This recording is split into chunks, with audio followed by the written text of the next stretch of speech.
Bonjour et bienvenue sur ma chaîne. Aujourd'hui, nous allons plonger dans l'univers fascinant de la psychologie analytique avec une exploration des grandes théories du célèbre psychologue Carl Gustav Jung. Jung a profondément marqué le monde de la psychologie en proposant des concepts novateurs qui ont révolutionné notre compréhension de l'inconscient et de la nature humaine. Si vous êtes passionné par la psychologie et l'exploration de l'esprit humain, cette vidéo est faite pour vous. Alors restez avec moi jusqu'à la fin. Avant de nous plonger dans les grandes théories de Jung, prenons un bref aperçu de son parcours. Né en Suisse en 1875, Carl Gustav Jung a été l'un des disciples de Sigmund Freud, le fondateur de la psychanalyse. Cependant, Jung a développé sa propre approche psychologique qu'il a appelée la psychologie analytique.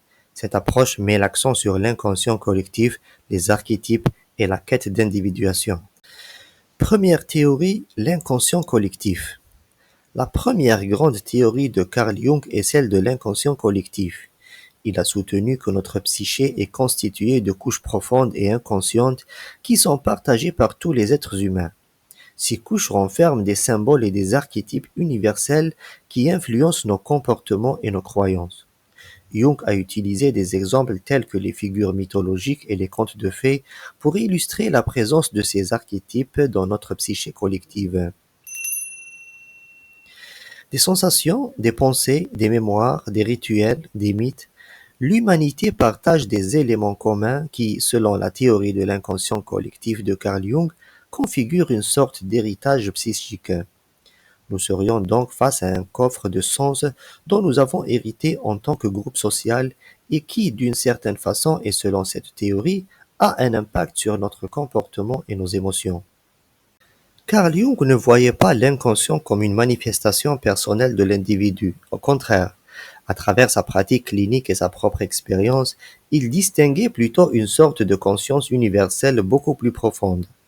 L'inconscient collectif était plutôt comme la nuit cosmique ou ce chaos primordial d'où émergent les archétypes et cet héritage psychique que nous partageons tous en tant qu'humanité.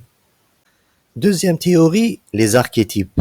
Les archétypes sont des motifs universels qui se retrouvent dans toutes les cultures et les sociétés. Ils sont les éléments constitutifs de l'inconscient collectif et jouent un rôle essentiel dans notre développement personnel. Jung a identifié plusieurs archétypes tels que l'ombre, l'anima, l'animus et le héros, qui représentent des aspects fondamentaux de l'expérience humaine. Comprendre et intégrer ces archétypes dans notre vie peut conduire à une plus grande connaissance de soi et à une évolution personnelle. Prenons l'archétype de l'ombre comme exemple. Pour Carl Jung, l'ombre représente ce que nous avons refoulé dans l'inconscient par crainte d'être rejeté par les personnes importantes de notre vie, parents, éducateurs, et d'une façon générale, la communauté dans laquelle nous avons grandi. Ces parties reléguées de nous-mêmes peuvent paraître redoutables ou honteuses.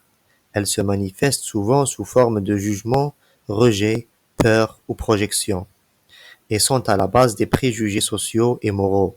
Pourtant, elles sont riches en potentiel si nous apprenons à réunir et à pacifier des aspects de soi qui semblent contradictoires. La connaissance du concept de l'ombre est un outil d'acceptation qui permet de consolider la confiance en soi, de pratiquer l'ouverture, la bienveillance et la créativité, base de saines relations. C'est aussi un outil majeur pour comprendre la dynamique de beaucoup de conflits familiaux et en entreprise.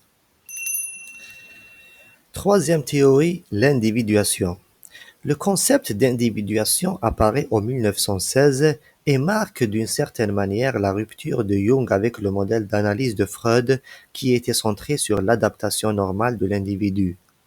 Selon une définition simple, l'individuation est un processus par lequel une personne devient consciente de son individualité. Cette définition, provenant de Carl Gustav Jung, suggère que l'individuation est un processus à travers lequel l'être humain évolue d'un état infantile d'identification totale vers un état de plus grande différenciation, impliquant une ampliation de la conscience et articulant de manière harmonieuse ces différentes strates. Par processus d'individuation, l'individu s'identifie davantage avec les orientations qui viennent du soi-même, qu'avec les comportements, les orientations et les valeurs émanant de l'environnement social entourant et qui sont au fondement d'une vision partielle. Lorsque nous oublions cette complexité grâce à une socialisation forte, on a tendance à oublier notre côté sombre et à trouver une normalisation autour d'un individu cohérent, autour de la persona. Carl Jung suggère aussi bien une adaptation aux conditions extérieures, surtout aux conditions naturelles, culturelles et sociales, qu'une adaptation aux conditions intérieures, comme par exemple les perceptions inconscientes et les désirs. Atteindre cette double adaptation n'est pas facile, mais aide à obtenir la conscience totale du self.